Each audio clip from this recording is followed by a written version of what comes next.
Muy buenas tardes a todos. En nombre de la Universidad Pedagógica Nacional, de la Facultad de Ciencia y Tecnología, del Departamento de Física y en especial del Grupo de Narrativos y Narraciones de las Ciencias, les queremos dar un caluroso saludo y un sincero agradecimiento por acompañarnos en esta segunda jornada Pechacucha, narrando la educación, experiencias, escenarios y conocimiento.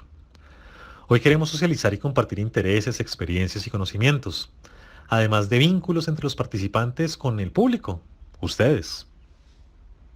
Dando la educación, experiencias, escenarios y conocimiento. Hoy queremos socializar y compartir intereses, experiencias y conocimientos, además de vínculos entre los participantes con el público, ustedes. Además de vínculos entre los participantes con el público. Y, y digamos que esta jornada es una manera de contribuir al fortalecimiento de la comunidad académica de la universidad, al mutuo conocimiento con otras comunidades educativas externas a la universidad a propósito de la reflexión que hemos estado teniendo sobre la educación del país. El día de hoy tendremos todas las presentaciones en un formato pechacucha, que es una poderosa herramienta de socialización que nos permite hacer presentaciones ágiles, dinámicas de cualquier tema, en 20 diapositivas de 20 segundos cada una. Veremos entonces 6 presentaciones donde esperamos motivarlos al final a preguntas, comentarios, sugerencias, en sí, a exponer ideas. Y eso lo pueden hacer por medio del chat. Y pues no me queda más sino desearnos un feliz viernes ligeramente diferente. Bienvenidos. Iniciaremos con el profesor Juan Carlos Bustos Gómez. Él está adscrito al Departamento de Física de la Universidad Pedagógica Nacional, a cargo de asignaturas enfocadas al desarrollo de habilidades escriturales y la producción de textos académicos en la licenciatura en Física y en la maestría en Docencia de la Matemática, de los departamentos de Física y el Departamento de Matemática de la Facultad de Ciencia y Tecnología. También coordina el proyecto editorial Preimpresos Estudiantes de la facultad.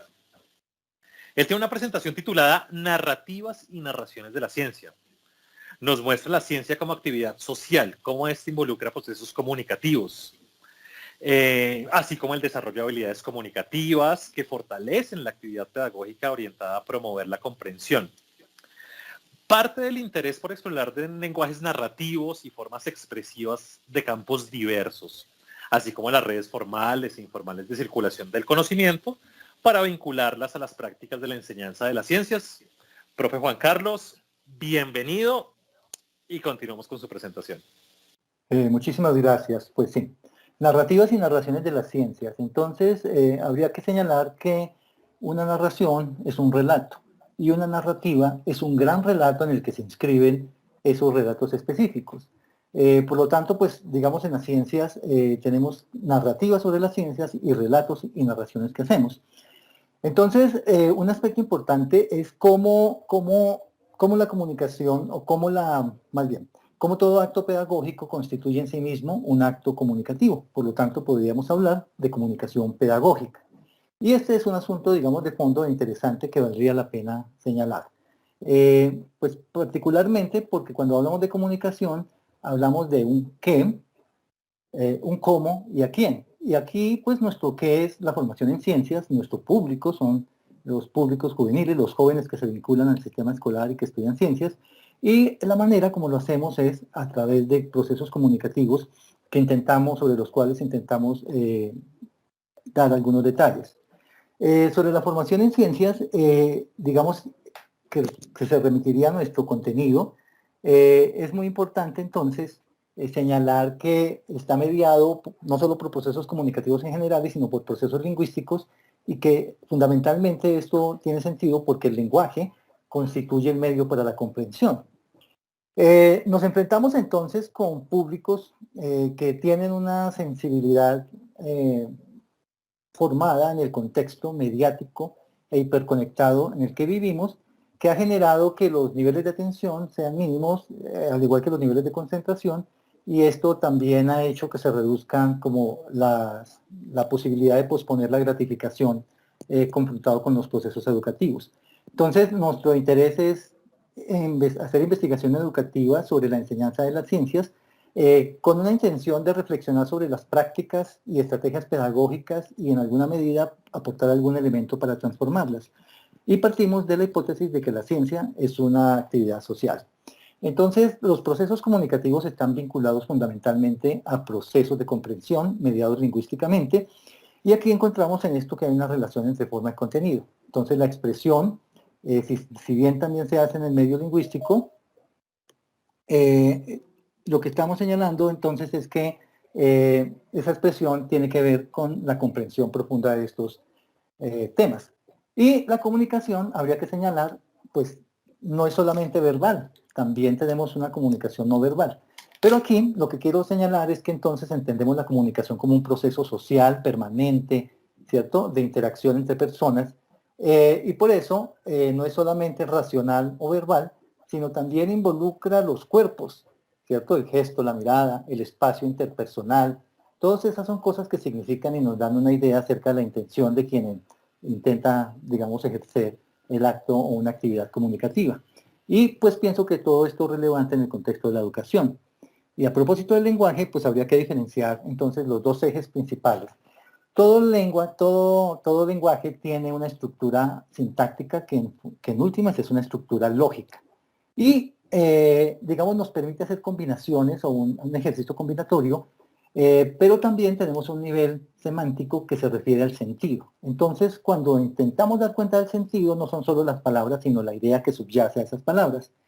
Recordemos entonces, con relación al lenguaje, que el habla y la escritura, si bien están relacionadas, porque ambos se refieren a la palabra hablada y la palabra escrita tienen contextos diferentes. La diferencia fundamental es que la escritura está mediada por el espacio y el tiempo, lo cual hace que tenga unas características particulares y constituye la base de digamos, de todo el sistema escolar, la base en la que se comunica, digamos, los productos y procesos de la ciencia, y por lo tanto habría que centrarnos más en las ideas que en las palabras y tratar de asociar palabras concretas a ideas abstractas. En este orden de ideas, eso implica necesariamente el desarrollo de habilidades comunicativas que potencien el acto pedagógico y a su vez la comprensión. Y esto pasa por comprender que la comunicación no es un asunto de solo contenidos, ¿sí? Es forma y contenido, pero además que está en relación con otros. Entonces, es como la triada fundamental del proceso comunicativo. Y aquí, volviendo al lenguaje, pues habría que señalar que todo acto lingüístico tiene, bueno, varias dimensiones. El acto de nombrar es un acto estático, pero el acto de narrar es un acto dinámico. Nombrar remite al ser, ¿cierto?, porque define lo que es o da entidad constituyente a los seres. Y narrar está asociado a una dimensión temporal, que está asociada a la idea de cambio. Por lo tanto, digamos, para nosotros las narraciones, entendidas como una secuencia de acontecimientos, es importante porque contamos y narramos para otros. Y la forma narrativa constituye la forma natural y más temprana en que organizamos nuestra propia experiencia. Jerome Bruner propone el currículum espiral, y es que partiendo de una intuición uno puede dar un nivel de complejidad a cualquier tema, a cualquier asunto. Por eso nosotros apelamos a los pechacuchas, porque es una forma de establecer un relato acerca de un tema, quizás de una manera dinámica, amena y no sé si divertida, pero por lo menos entretenida, en un formato que obliga a hacer síntesis. En nuestro caso, pues ya tenemos 2 jornadas. La primera fue conocimiento aplicado, donde mirábamos diversos aspectos del conocimiento, digamos, físico en ese caso, aplicado digamos, o explicado con ejemplos de la vida cotidiana. En nuestro caso, de las narraciones de la educación, pues fundamentalmente la idea de socializar y compartir intereses, experiencias y conocimientos, además, como ya lo dijo Giovanni, de crear vínculos con los demás miembros de la comunidad educativa, entendiendo que la educación pues trasciende el ámbito de lo escolar propiamente dicho. Y bueno, nuestras proyecciones son seguir explorando todas las formas expresivas en las que circula el conocimiento y estrategias metodológicas de otras áreas de conocimiento que podamos aplicar a este campo. También pues nos plantea el reto de una sociedad mediatizada en la que se generan muchos de los procesos de comunicación como el que estamos viviendo hoy acá. Por lo tanto, eso como parte de las proyecciones del grupo y de un interés particular de este proyecto, está presente en nuestra agenda. Aquí pues comparto algunas referencias bibliográficas en las cuales ustedes pueden indagar más acerca de los temas que aquí he presentado. No me resta más sino agradecer bueno, su atención y espero pues que esto haya sido significativo para todos ustedes. Muchas gracias. Muchas gracias, profesor Juan Carlos. A continuación, entonces, vamos con el profesor Hugo Marín Sanabria. El profesor Hugo Marín es el decano de la Facultad de Ciencia y Tecnología de la Universidad Pedagógica Nacional. Es magíster en Tecnologías de la Información aplicadas a la educación de la Universidad Pedagógica.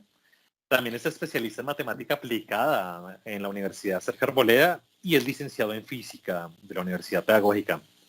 Recibió una mención de excelencia por su entrega y su calidad profesional de la Universidad Distrital Francisco José de Caldas en los años 2013 y 2017. Y tiene experiencia docente universitaria desde el 2007 en la Universidad Pedagógica Nacional, en el área de física y matemáticas, para los programas de licenciatura en electrónica y licenciatura en diseño tecnológico. Actualmente participa en el grupo Evaluación y Tecnologías Virtuales de la Universidad Pedagógica Nacional, con el cual ha desarrollado trabajos sobre la evaluación de las actividades teórico-prácticas que realizan nuestros estudiantes en los cursos de física, como circuitos y comunicaciones. Profesor Hugo, bienvenido y vamos con su presentación. Buenas tardes para todos. Mi nombre es Hugo Daniel Marín.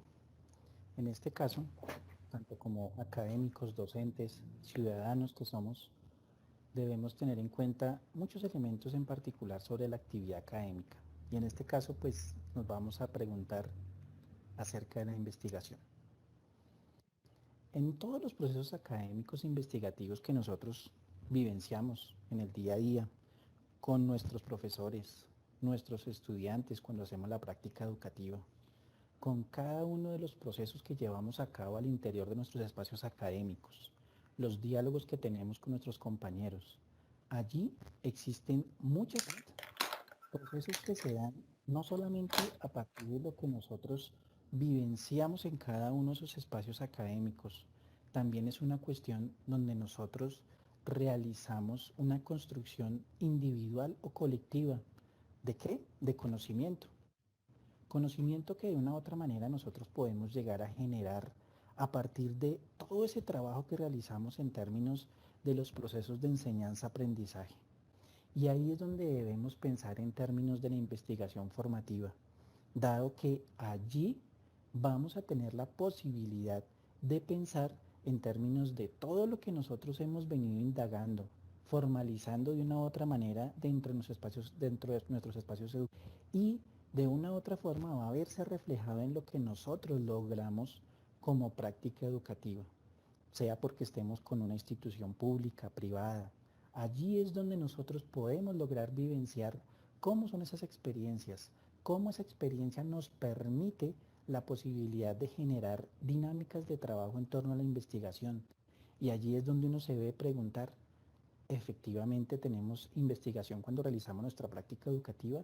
Claro, esos sujetos con los que interactuamos nos permiten generar diferentes posibilidades de indagación acerca de nuestro quehacer docente.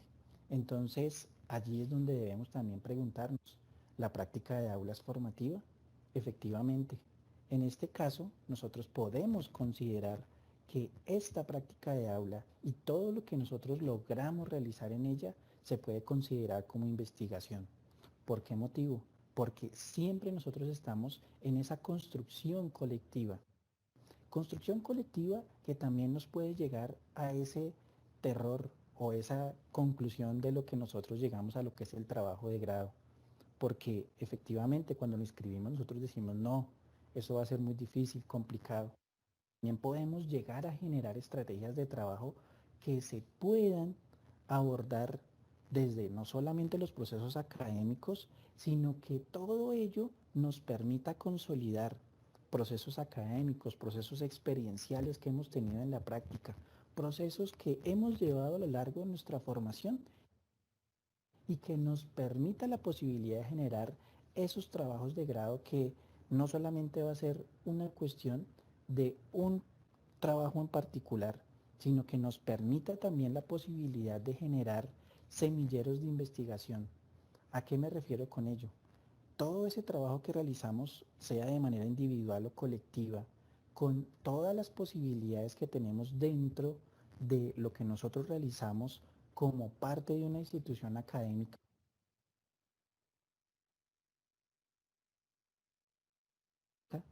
podemos llevarlo a generación de semilleros de investigación. Pero en este momento también debemos preguntarnos, ¿solamente son válidos esos semilleros que tiene el Centro de Investigaciones de nuestra universidad? No, podemos conformarlos, realizar nuestros propios grupos de estudio, generar esas posibilidades de trabajo para la construcción de semilleros de investigación. Y ahí es donde nosotros también debemos generar esa posibilidad que dentro de esos semilleros se logre posibilitar la construcción de la investigación, y una consolidación de la investigación solamente se llega a dar cuando nosotros, a partir de esos en los cuales hemos logrado generar ciertas dinámicas de trabajo, abordar temáticas en particular, sea en nuestro campo disciplinar, desde lo pedagógico, desde lo didáctico, se permiten consolidar ciertas experiencias que nos lleven a la posibilidad de generar ese diálogo de saberes entre muchos actores de todo este sistema, profesores, docentes, estudiantes, todo, todo y cada uno de los actores del sistema son partícipes de ello, de nuestra formación. Todos aprendemos de todos. Y allí es donde es importante la posibilidad de compartir experiencias con la necesidad también de conformar grupos de investigación. Grupos de investigación que, vuelvo y repito, no necesariamente tienen que ser los que están aprobados por el CIUP. Allí, en este caso, esos grupos de investigación también pueden ser conformados por nosotros, o de una u otra manera también podemos llegar a ser partícipes allí. ¿Cómo podemos ser partícipes? Como monitores de investigación. En este caso, los monitores de investigación tienen una particularidad, y es que no solamente van a ser parte de estos equipos que indagan sobre la práctica pedagógica, sobre la parte disciplinar, lo, como tal lo pedagógico y lo didáctico, sino que también se permite una formación investigativa desde todos esos aspectos. Vamos a aprender de nuestros otros compañeros monitores, de nuestros profesores que ampliamente han trabajado todo lo que tiene que ver con la investigación, han indagado sobre ello, tienen una vasta experiencia en el asunto. Entonces allí es donde nosotros vamos a tener que también preguntarnos si las herramientas que nos han logrado suministrar nuestros programas académicos serán las suficientes y las necesarias para que podamos realizar investigación, o investigación formativa, o investigación en el aula, o investigación en nuestro trabajo de grado, que de una u otra manera nos va a apuntar a llegar a la posibilidad de pensar si efectivamente nosotros estamos realizando investigación solamente en esos espacios, o si cada una de las experiencias que nosotros tenemos y de lo que hacemos en nuestro día a día, o sea, nuestro quehacer docente, ya se convierte como una investigación. Muchas gracias.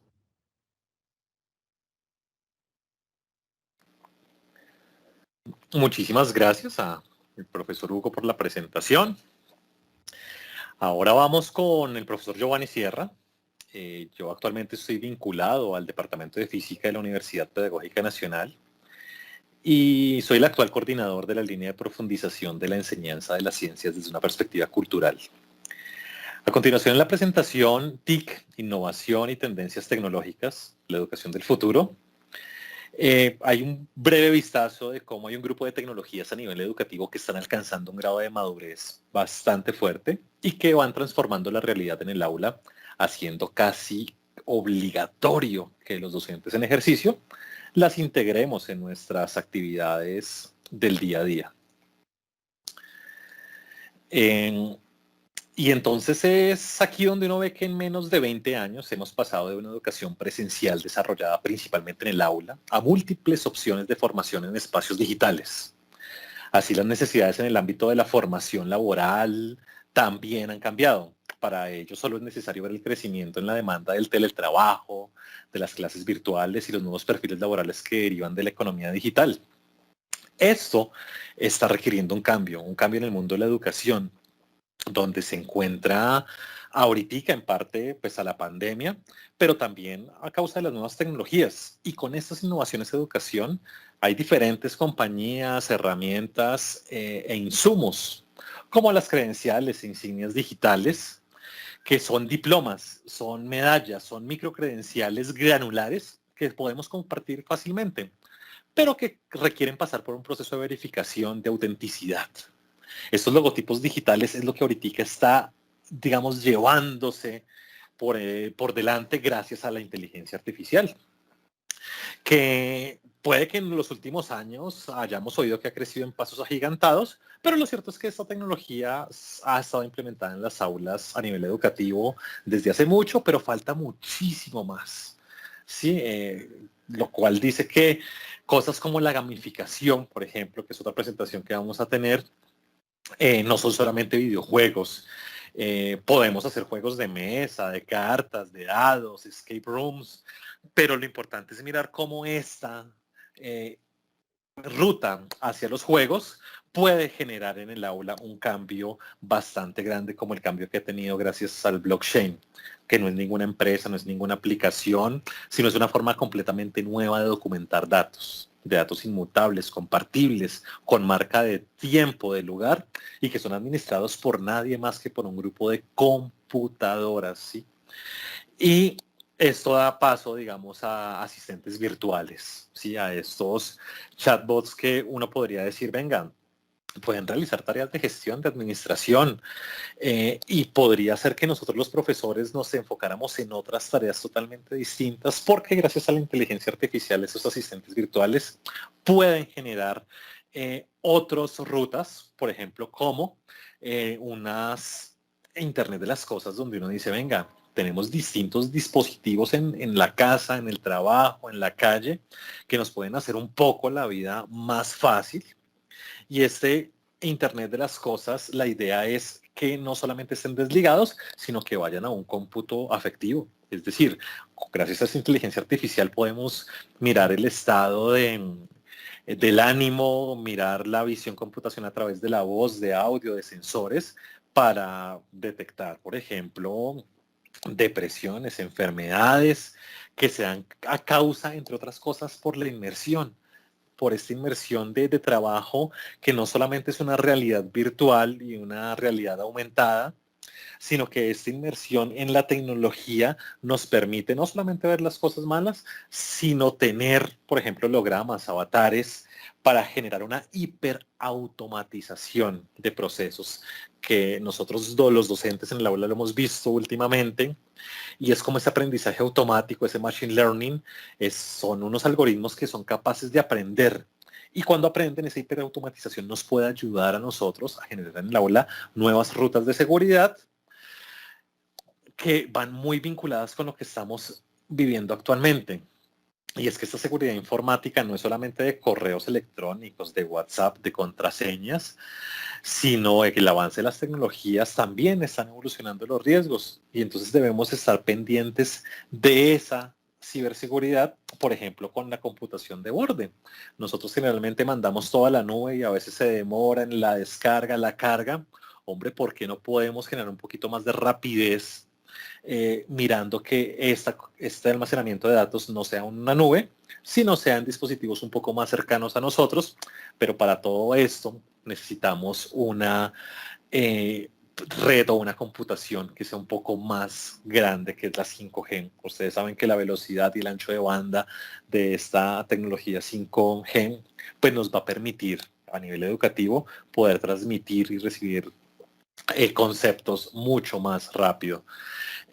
Pero no hay que dejar de lado todo, sino hay que mirar también, por ejemplo, la educación sobre el cambio climático, ¿sí? Y pensar que eso radica en un cambio de los valores culturales que hemos tenido nosotros en los últimos años, que igual debemos inculcarlo, pero debemos seguir trabajando sobre todo para mirar diferentes escenarios, entre los cuales todos los que nombramos anteriormente, pues está el e-learning, Sí, básicamente es un proceso de enseñanza y aprendizaje a través del Internet, a través de las conexiones.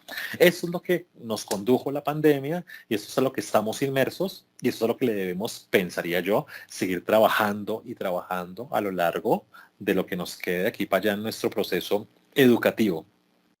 Porque creo firmemente que cuando ya todos estemos vacunados y demás, este e-learning va a seguir digamos que mandando la parada, porque nos dimos cuenta que el trabajo remoto, el trabajo, pues no es obligatorio, pero sí debe llevar a una actualización continua, no solamente en los procesos comunicativos que manejamos nosotros, sino en los procesos tecnológicos. Es decir, debemos evolucionar nosotros como maestros con las tecnologías y aplicarlas. Digamos que es un desafío bastante grande, sí, para nosotros los maestros, de todas las edades, de todas las alfabetizaciones tecnológicas, pero es un desafío que yo creo que debemos aceptarlo, debemos implementarlo. Puede que suene un poco complicado, pero no debemos, digamos, que escondernos detrás de la pantalla a escribir como escribíamos normalmente.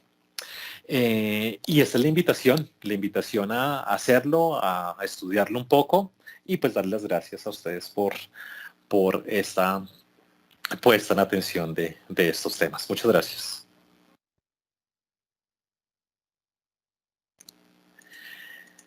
Y a continuación, pues vamos con el profesor Francis Moreno Otero. Él es magíster en docencia de las ciencias naturales. Es licenciado en física de la Universidad Pedagógica Nacional. Profesional capacitado con los conocimientos y habilidades para la enseñanza de la física, las matemáticas y sobre todo su relación con la naturaleza.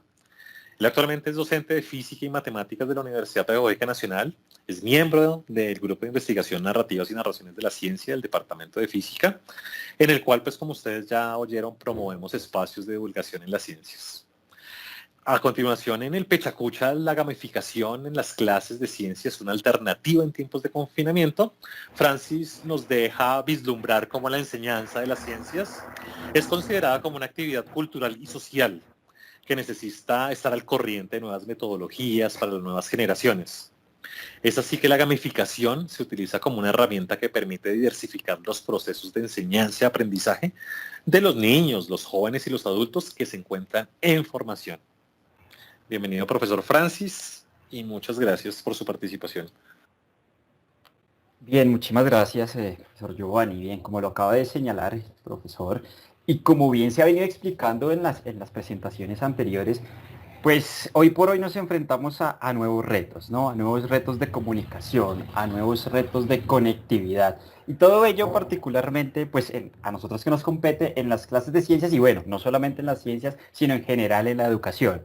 Es bien sabido que las nuevas generaciones, pues, han estado acostumbradas tal vez a los diferentes tipos de videojuegos. Y como bien sabemos, no solo los videojuegos, sino cualquier tipo de entretención.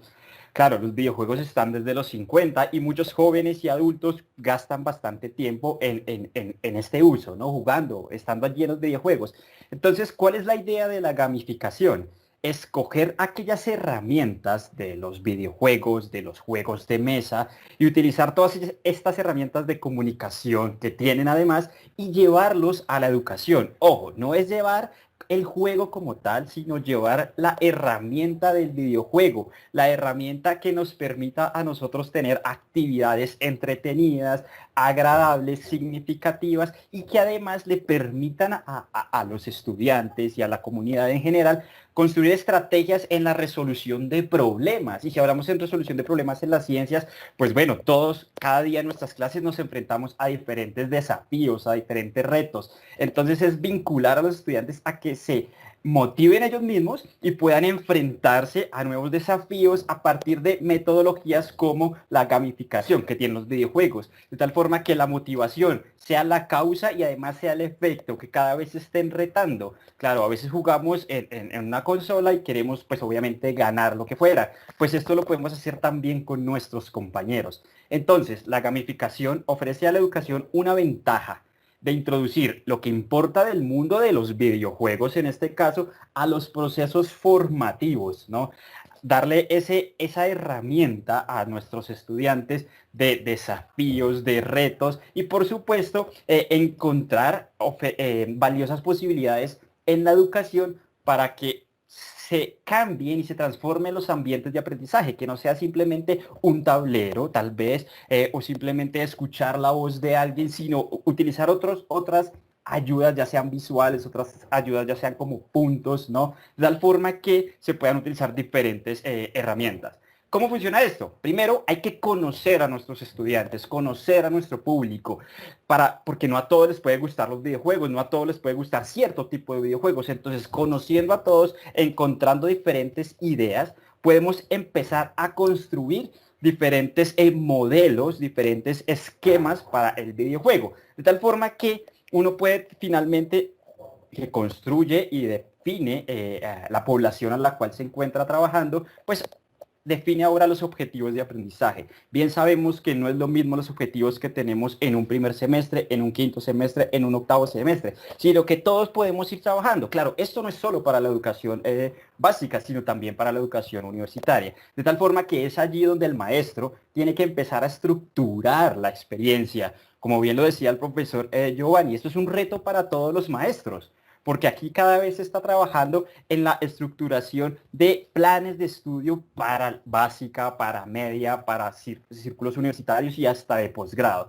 Y una vez más, pues empezar a construir e identificar los recursos que se tienen. Y aquí los recursos son, por ejemplo, en la enseñanza de modelos matemáticos, pues tendremos que revisar qué es lo que voy a enseñar de estos cursos en matemáticas para poder organizarlos, vincularlos a un estilo de videojuego o a un estilo de juego para simplemente ir aportando, construyendo nuevas herramientas que le permitan al estudiantado avanzar, aprender, que es lo importante. Y finalmente, pues llegar a la aplicación de estos elementos de gamificación, que estos elementos de gamificación, pues bien lo señalábamos también anteriormente, son insignias, son puntos, son motivaciones. Ojo, los puntos no necesariamente tienen que ser nota. No, los puntos son ayudas, son bonificaciones, son tips, son pistas que le ayudan al estudiante a mejorar su proceso de aprendizaje cada vez se encuentre dentro del programa y se encuentre interesado en él. Ayuda emocional, social y cognitivamente, además porque se mejora el trabajo grupal, ¿no?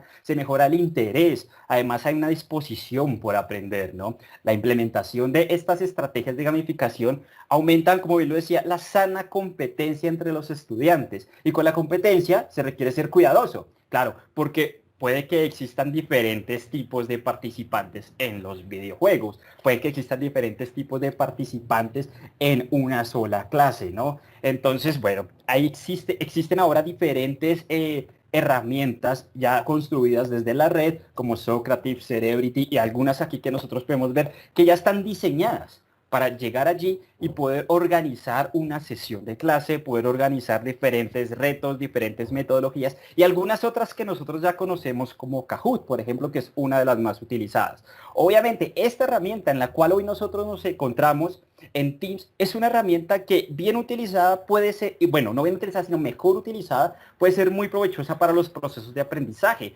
También está la plataforma Moodle y Google Classroom, que tal vez muchos de nosotros las conocemos, pero a veces no conocemos todas las herramientas que ellas nos pueden brindar. Entonces, claro, si recuerdan, esta imagen también estaba previamente, porque aquí los elementos de la gamificación son recompensas. Entonces se le da recompensa a un estudiante que responde rápido el ejercicio, al estudiante que lo responde, digamos, de cierta manera más compleja, al estudiante que resuelve 5 problemas, ¿no? Digamos que aumentando de nivel para que todos los estudiantes y ninguno de ellos se quede afuera y todos tengan una bonificación. Pero ojo, lo que les mencionaba, hay diferentes tipos de jugadores.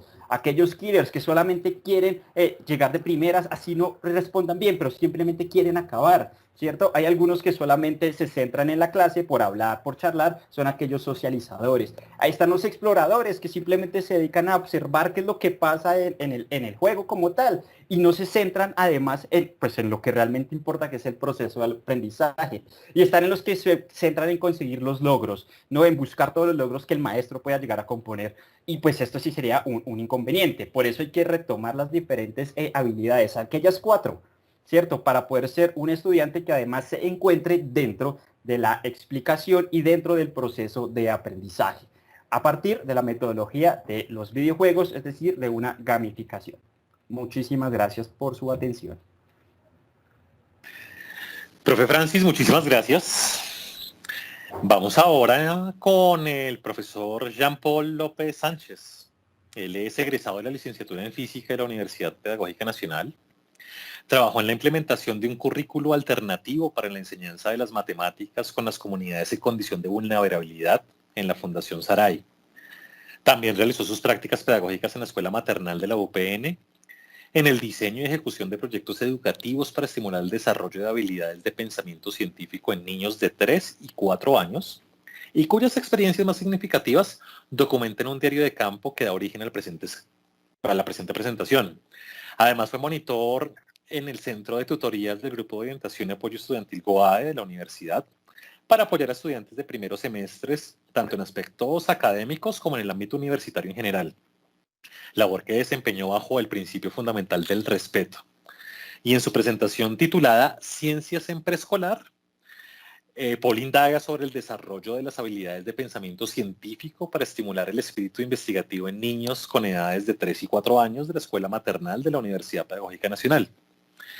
Y este trabajo constituye una oportunidad para compartir esta experiencia con todos los maestros de ciencias en formación, maestros en ejercicio, para que avisoren la educación preescolar como un espacio de trabajo y de proyección profesional. Gracias, Paul. Buenas tardes a todos. Gracias por la invitación. La siguiente presentación surgió de una idea que desarrollé para el proyecto con el que obtuve el título de licenciado en física y gracias a eso tuve la posibilidad de trabajar en el preescolar donde encontré maravillosos resultados y me di cuenta que ese es un espacio perfecto para un profesor de ciencias. Bueno, pues para comenzar me gustaría abordar lo que sabemos sobre la educación inicial. Primero sabemos que una adecuada atención en esta etapa mejoraría el desempeño del niño en estudios posteriores. También se sabe que en esta etapa se establecen las bases para el desarrollo cognitivo, emocional y social del ser humano, convirtiéndose este en un derecho fundamental para el niño. A pesar de esto, hemos desconocido las necesidades de toda la cobertura en la educación inicial. Por una parte, hay una falta de equidad en la atención y por otra, muchos de los programas son dados como una función asistencial, donde únicamente se garantizan las necesidades básicas del niño como el cuidado y la alimentación. Como maestros en ciencias, construyamos proyectos que ayuden a formar ciudadanos con criterios para tomar decisiones alternativas a diferentes situaciones y hagamos uso de su imaginación, de su curiosidad y de esa forma de preguntar por todo, procesos válidos en el campo de la ciencia. Una vez dicho esto, me gustaría hablarles sobre algunas habilidades de pensamiento, habilidades que les permiten a los niños estructurar ideas y conceptos que les ayudarán a desenvolverse en el cambiante mundo en el que vivimos y de esta forma darle sentido a todo lo que ocurre a su alrededor. Nuestro deber, nosotros como maestros en ciencias, debería ser potenciar estas habilidades de pensamiento.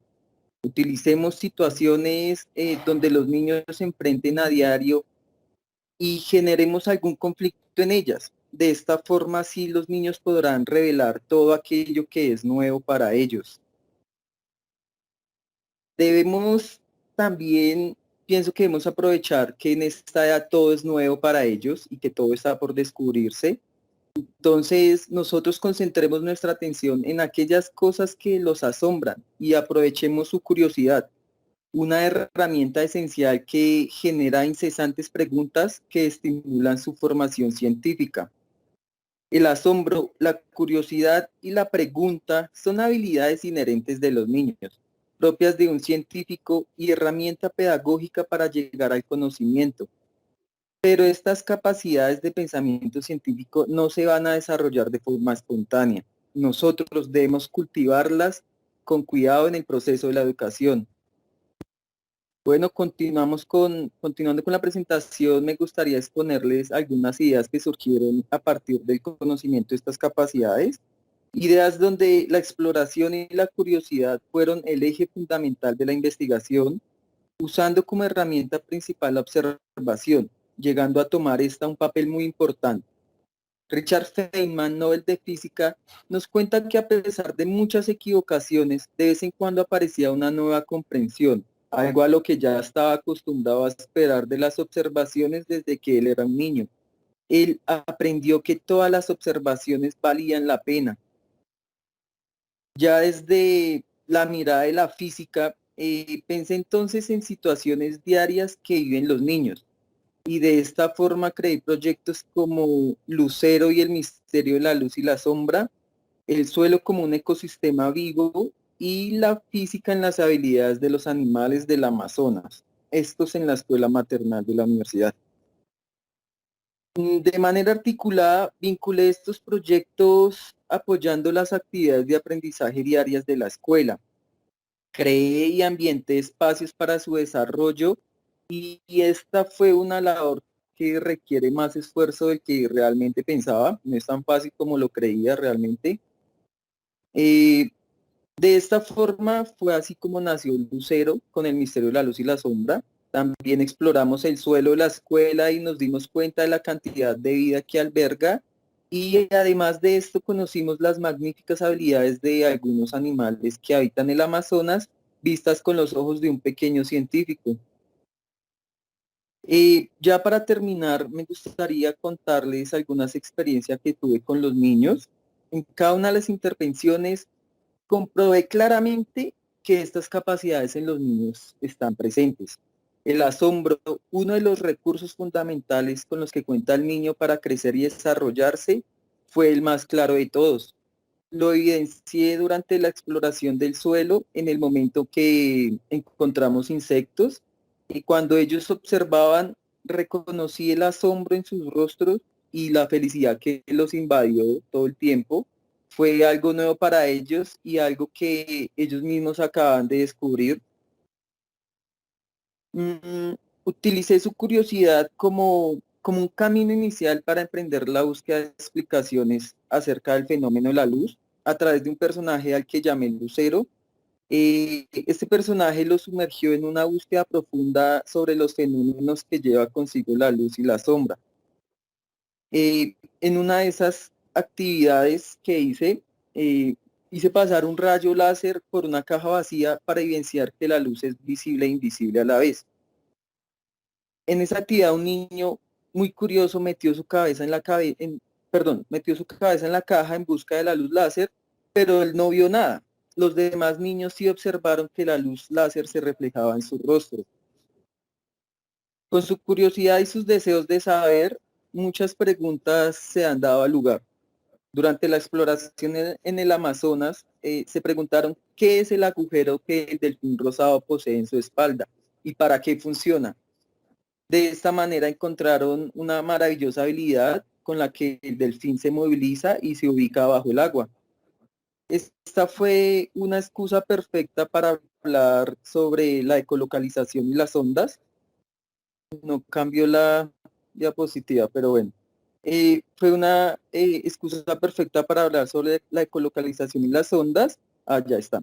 Y pues no solamente hablar, también observamos a través de una cubeta de vidrio llena de agua, donde se reflejó en el techo el movimiento del agua en forma de círculos concéntricos, como se ve en la imagen, y de esta forma surgieron decenas de preguntas más.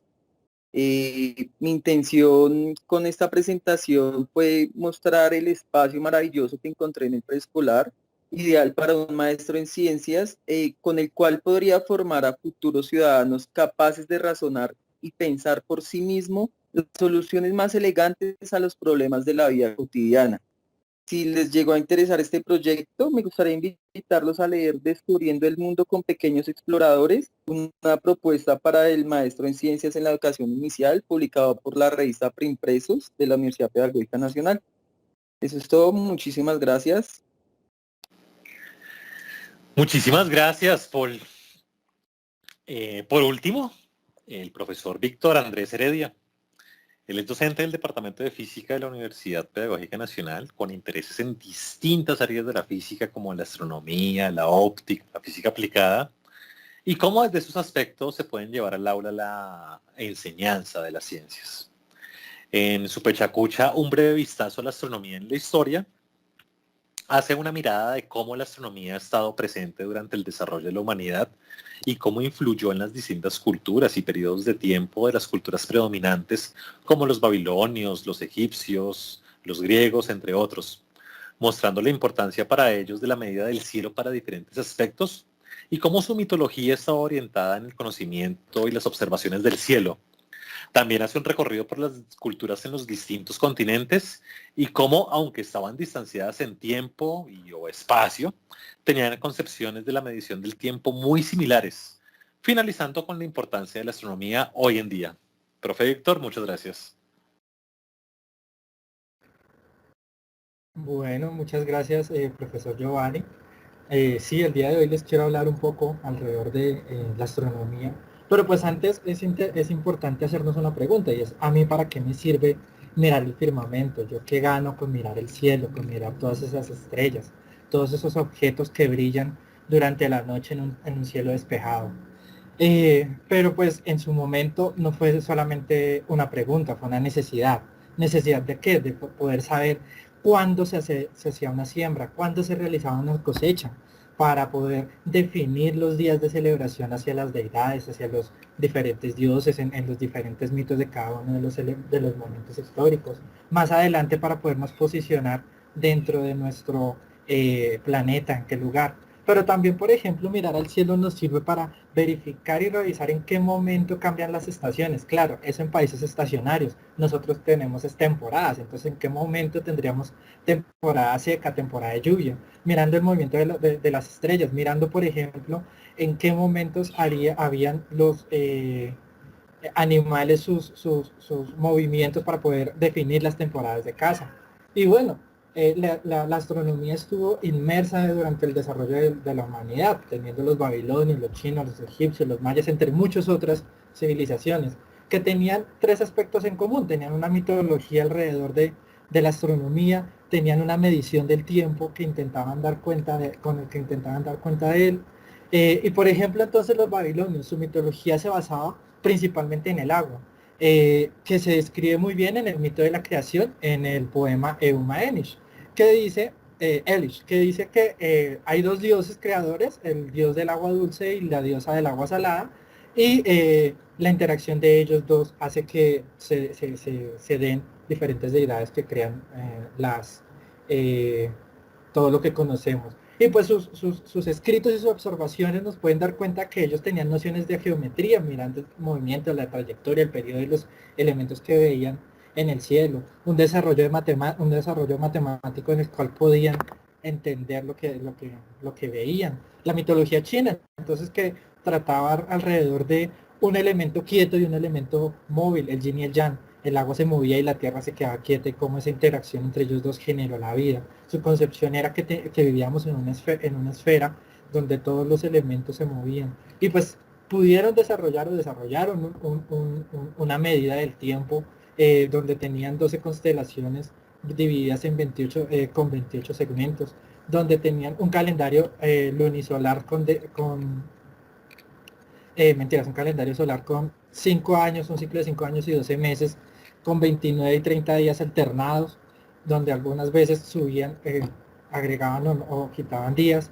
Los egipcios, que su mitología viene a partir del Nun, que es la nada, la oscuridad, y cómo Ra, a partir de esa nada, de esa oscuridad, crea todo lo que se conoce, todos los animales, seres vivos, montañas y demás. Y pues ellos también tenían su medición del tiempo.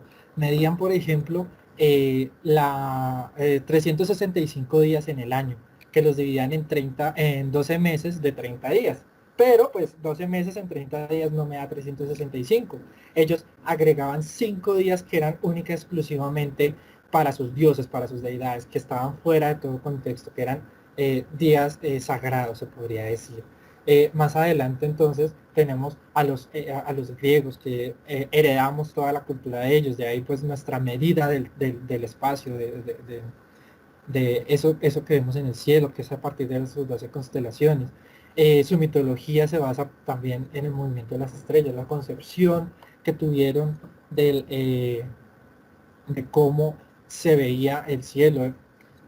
proponiendo el primer modelo heliocéntrico y geocéntrico, aunque principalmente predominó el geocéntrico, mentiras. Tenían un calendario de 12 meses alternados con 29 y 30 días, en el cual pues podían dar cuenta de esos movimientos y una periodicidad en el tiempo. Los mayas, que su mitología se dicta a través del Popol Vuh, y cómo se crea desde la nada a partir de una serpiente que baja desde el cielo y empieza a crear toda la vida, la concepción de su astronomía, que les ayudó a hacer unas mediciones muy precisas alrededor de muchos eventos como eclipses lunares y solares. Tenían un calendario, el Solkin, que duraba 360 días, el HAP, que duraba 260 días y 360 días, que eran calendarios acoplados, y un ciclo de 52 años, que en el 2012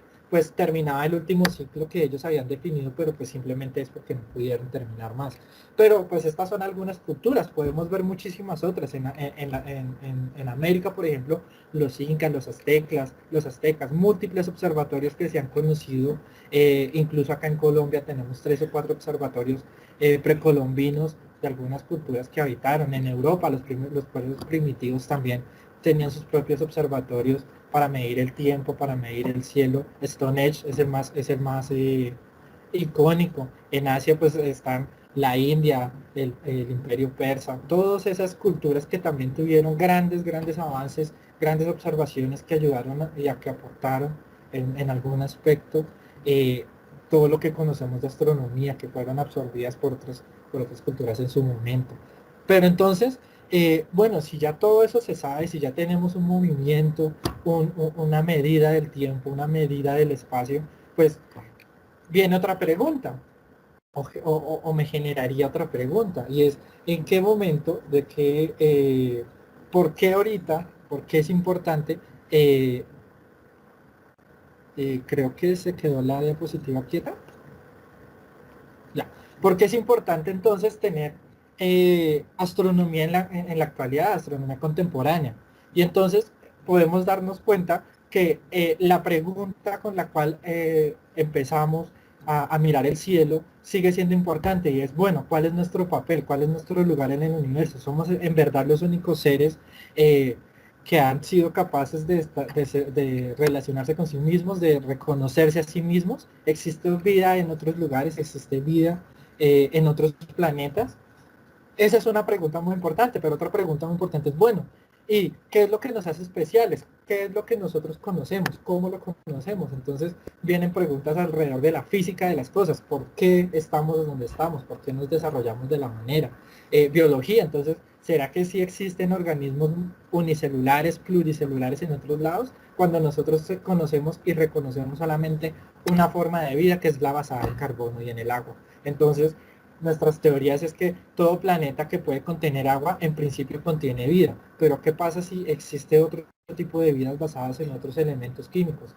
Y bueno, y para poder observar entonces hemos utilizado múltiples elementos, tanto telescopios ópticos ahora, que nos permiten ver elementos que están relativamente cerca en el espacio, pero también ahora conocemos elementos o utilizamos elementos como los radiotelescopios, que nos permiten ver objetos que están mucho más distantes a partir ya no de la luz visible, que es muy pequeña, sino de otro tipo de luz, como en el espectro electromagnético, como los rayos X, los rayos gamma, las ondas de radio.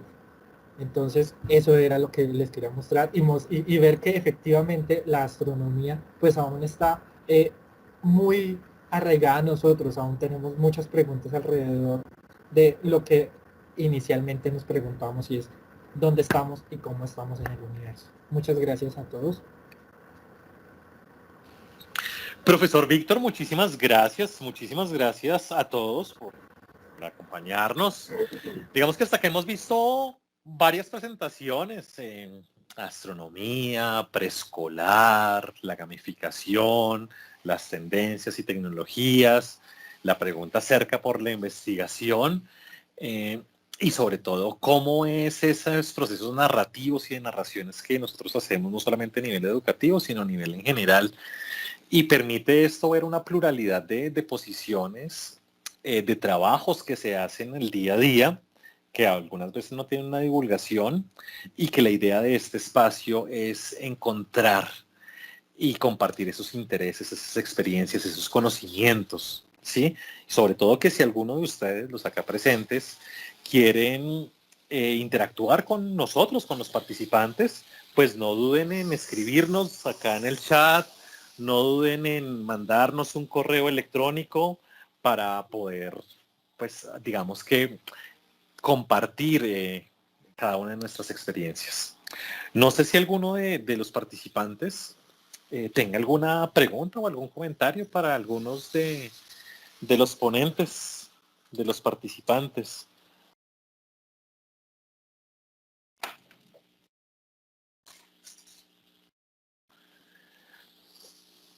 O si adicionalmente alguno de nuestros profesores invitados también quisiese decir algo.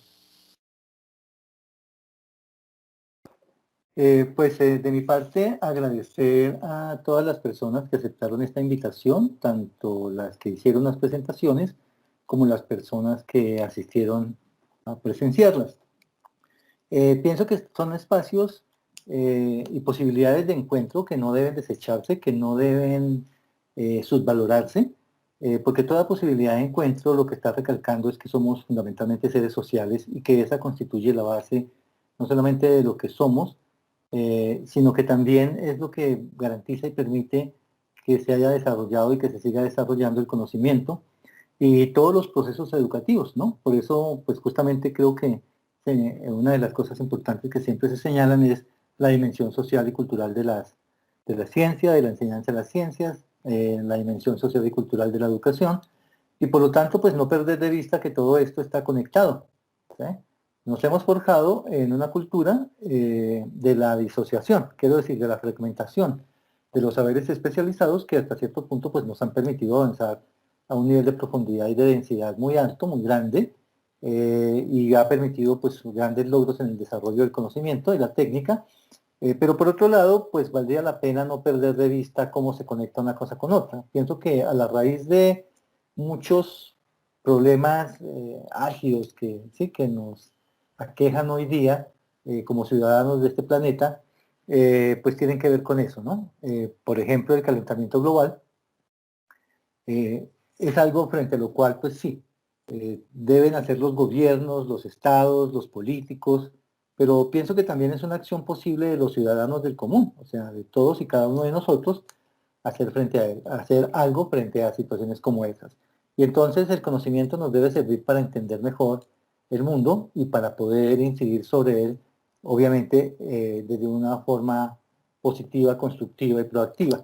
Y esperamos entonces que ustedes hayan disfrutado estas presentaciones diversas, bueno, sobre diferentes temas, con diferentes estilos, pero pues el mundo y la vida también lo es, entonces agradecemos de nuevo su presencia, su interés, y pues no duden en contactarnos, ¿sí? A través de, bueno, este medio, a través de los correos, si quieren pues profundizar o ahondar sobre alguno de estos temas. Y también, pues ya por último de mi parte, invitarlos a que se animen. Muchos de ustedes también seguramente tienen experiencias, intereses y trabajo muy interesante que quieran y puedan compartir para unas futuras sesiones de otras jornadas de fechacuchas. Entonces, pues la invitación está abierta. Y pues ya con esto, personalmente, pues les reitero mis agradecimientos a nombre de todo el grupo.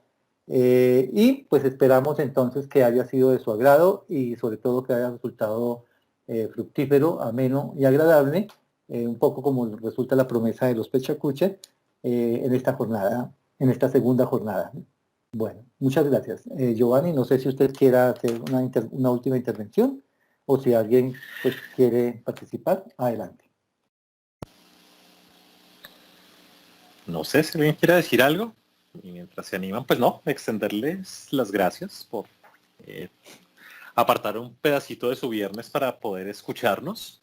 Y lo mismo, extender también la invitación para que puedan hacer parte no solamente de estos espacios, sino de otros para compartir diferentes experiencias que ustedes hagan.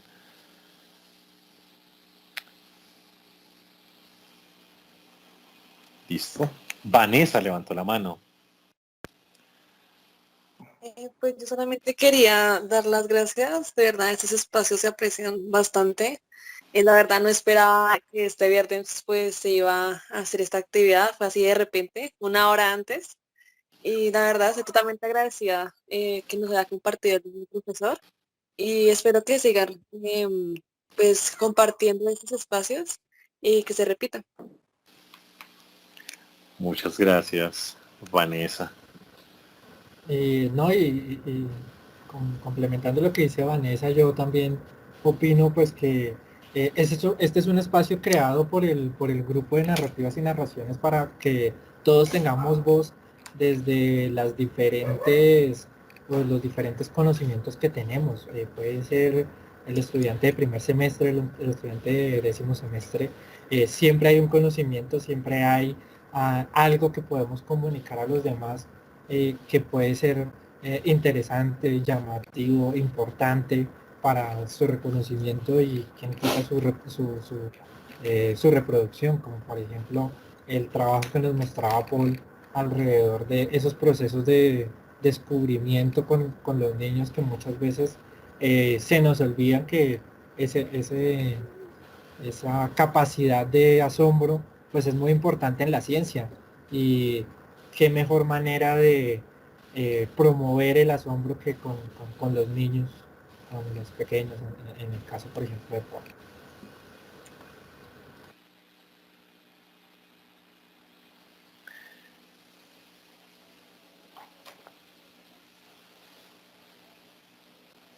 Bueno, muchísimas gracias entonces a todos por la participación el día de hoy y nos veremos en una próxima oportunidad. Esperemos que tengan un feliz fin de semana todos.